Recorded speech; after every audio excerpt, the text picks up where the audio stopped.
Hello and प्रणाम, मेरा नाम सव्यसाची मित्तल है। आज के वीडियो बहुत खास है।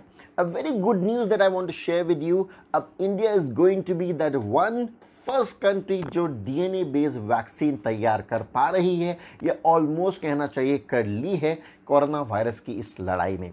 आशा करता हूं आप सब लोग स्वस्थ होंगे और कोविड एप्रोप्रिएट सोशल बिहेवियर का जरूर पालन कर रहे होंगे, क्योंकि अब इस लड़ाई में आगे बढ़ने के लिए हमारे पास एक और शस्त्र बहुत जल्द उपलब्ध होने वाला है। जायडस कैडिला गुजरात बेस्ड कंपनी है जिसने ज़ायकोव डी नाम की डीएनए बेस्ड वैक्सीन तैयार कर ली है। उसे already drug controller general of India के पास अप्रूवल के लिए भी सबमिट कर दिया गया है। इट्स अ फैंटास्टिक टेक्नोलॉजी और बहुत बड़ा गेम चेंजर हो सकता है साबित हो आने वाले समय में।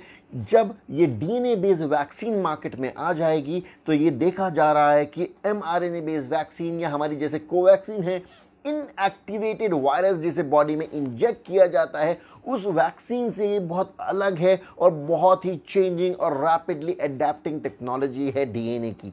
डीएनए बेस्ड वैक्सीन में क्या किया जाता है, बहुत संक्षेप में आपको बताऊं तो बैक्टीरिया का डीएनए एक्सट्रैक्ट कर लिया जाता है जो न्यूक्लियस से अलग होके रह पाता है।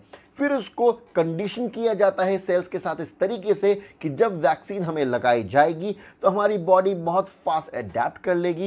इवन नए म्यूटेशंस और अगर वायरस अपना स्वरूप बदल रहा है तो उन्हें भी झेल पाएगी और एंटीबॉडीज क्रिएट कर पाएगी। और ये वैक्सीन के बारे में एक और बहुत इंपॉर्टेंट इंफॉर्मेशन है कि जब इसे 28,000 लोगों के ऊपर टेस्ट किया गया, उसमें से 1,000 12 से 18 की उम्र के बच्चे थे।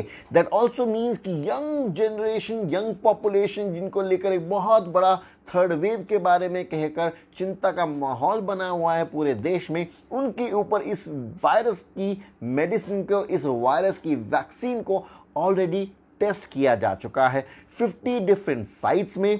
फेज 3 क्लिनिकल ट्रायल के इंटरिम रिजल्ट्स ऑलरेडी पेश किए गए हैं। एक बहुत इंपॉर्टेंट इंफॉर्मेशन, आखिरकार एफिकेसी कितनी है।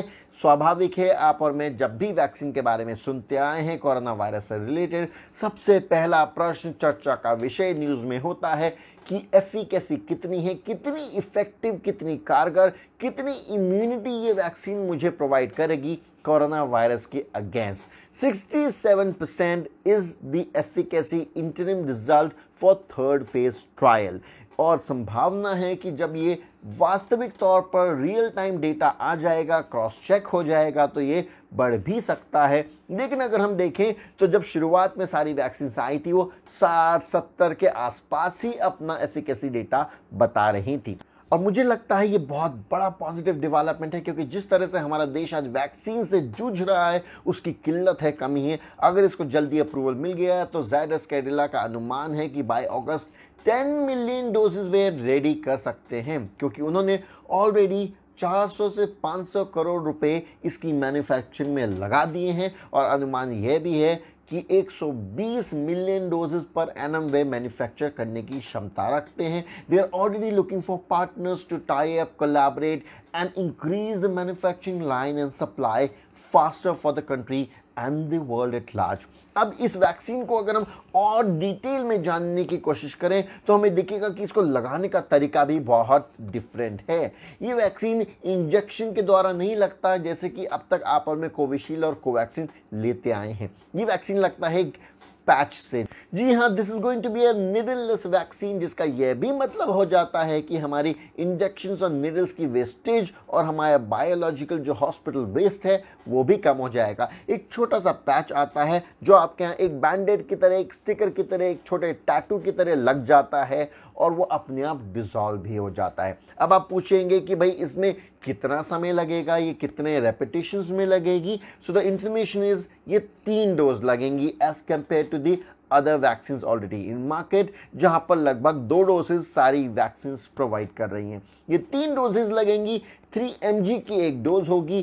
पहली डोज के बाद 28 दिन के बाद आपको दूसरी डोज और तीसरी डोज 56 डेज के बाद आपको लगेगी। और ये वैक्सीन में एक बहुत अच्छी कामयाबी जो हासिल कर पाए हैं डीएनए बेस्ड मैन्युफैक्चरिंग में कैडिला, वो ये है कि ये BSL यानी कि बायो सेफ्टी लैब 1 में बन सकती है। अगर हम देखें तो ये जो वायरसेस थे ये लाइव वायरसेस थे, जिन्हें इनएक्टिवेट करके हमारी बॉडी में इन्फ्यूज़ किया जाता था और बायोहैज़ार्ड की बहुत बड़ी एक दिक्कत और एक बहुत बड़ा डेंजर हमारे सामने था। ये भी एक बहुत बड़ी डिबेट और डिस्कशन का विषय बीच में आपने देखा न्यूज़ में बन गया था, जिसके चलते वैक्सीन की मैन्युफैक्चरिंग में दिक्कत आ रही थी, क्योंकि बायो सेफ्टी लैब यानी कि BSL-3 की रिक्वायरमेंट होती है जब हम कोवैक्सीन और कोविशील्ड मैन्युफैक्चर कर रहे थे, और उस लेवल की लैब्स को बनाने में बहुत खर्चा और समय भी लगता है और बहुत सारी फार्मास्यूटिकल कंपनीज के पास उतनी कैपेसिटी नहीं है अपग्रेड कर पाने की, जिसके कारण भी हमारी कंपनीज को कोवैक्सीन के लिए भारत बायोटेक को बहुत सारे पार्टनर्स जल्दी से नहीं मिल पा रहे थे। अब हम देखिए, जब हम BSL-1 की बात करते हैं तो दैट मीन्स हमारा खर्चा कम हो गया, फास्टर जनरेशन ऑफ वैक्सीन हो जाएगा और हम कम समय में कम खर्चे में ज़्यादा वैक्सीन प्रोड्यूस कर पाएंगे। So this is going to be a very big development for the world, और इंडिया बहुत प्राउड फील कर रहा है इस समय, क्योंकि हम इस वैक्सीन को बहुत जल्दी रोल आउट करने वाले हैं और शायद 2 से 3 महीने में आपको और मुझे ये वैक्सीन उपलब्ध हो जाएगी। ये डेवलपमेंट इसलिए भी बहुत महत्वपूर्ण हो जाता है कि इंडिया जिस वैक्सीन के अभाव से जूझ रहा है, जहां पर अभी कोवैक्सीन कोविशील्ड है, मॉडर्ना को भी अप्रूवल मिल गया है, स्पुतनिक ऑलरेडी आ गई है, this vaccine will add to our existing big basket of vaccines and India might be able to progress faster और ज़्यादा लोगों को जल्द से जल्द थर्ड वेव के आते आते अगर आती है तो वैक्सीन मिल पाएगी। अगर हम इसके प्राइस की बात करें तो टू बी वेरी ऑनेस्ट अभी इसका कोई डेटा अवेलेबल नहीं है।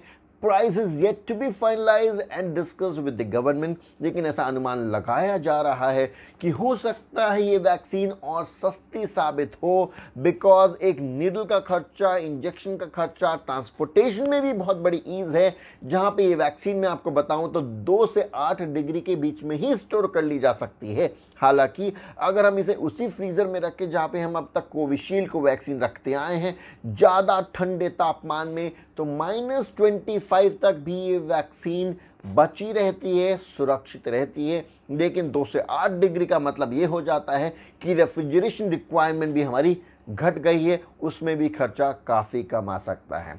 तो ये बहुत अच्छी न्यूज़ है। I am very sure this not just gives us more confidence to fight this covid battle faster, और एक बहुत प्राउड मोमेंट है फॉर एवरी इंडियन कि हम दुनिया की पहली DNA वैक्सीन के निर्माता बनने जा रहे हैं and we will be presenting it at the world stage for the first time. I am very sure इसके बाद टेक्नोलॉजी और बहुत फास्ट चेंज होगी, रैपिडली अडेप्ट करेगी, बहुत सारी कंपनीज के कोलैबोरेशंस बढ़ेंगे and Zydeco Cadila will definitely emerge as the trendsetter in DNA vaccine. So many congratulations to all of you as countrymen and definitely Zydeco Cadila for doing an extraordinary job. I hope जल्द से जल्द इसे approval मिल जाए so that we have one more vaccine and faster vaccination programs. Do let me know how you like this video. Share this video with your family and friends, जिससे उन्हें और confidence आए कि अब हम वैक्सीनेशन प्रोग्राम में और रफ्तार पकड़ सकते हैं बहुत जल्द, और निडललेस बच्चों के लिए भी वैक्सीन हमारे पास उपलब्ध होने की बहुत संभावना है 1 से 2 महीने के अंदर अंदर। मुझे कमेंट करके बताइएगा वीडियो कैसा लगा, subscribe the channel and definitely let me know और किन विषयों पर आप चाहते हैं कि मैं वीडियोस बनाऊं और आपसे शेयर करूं।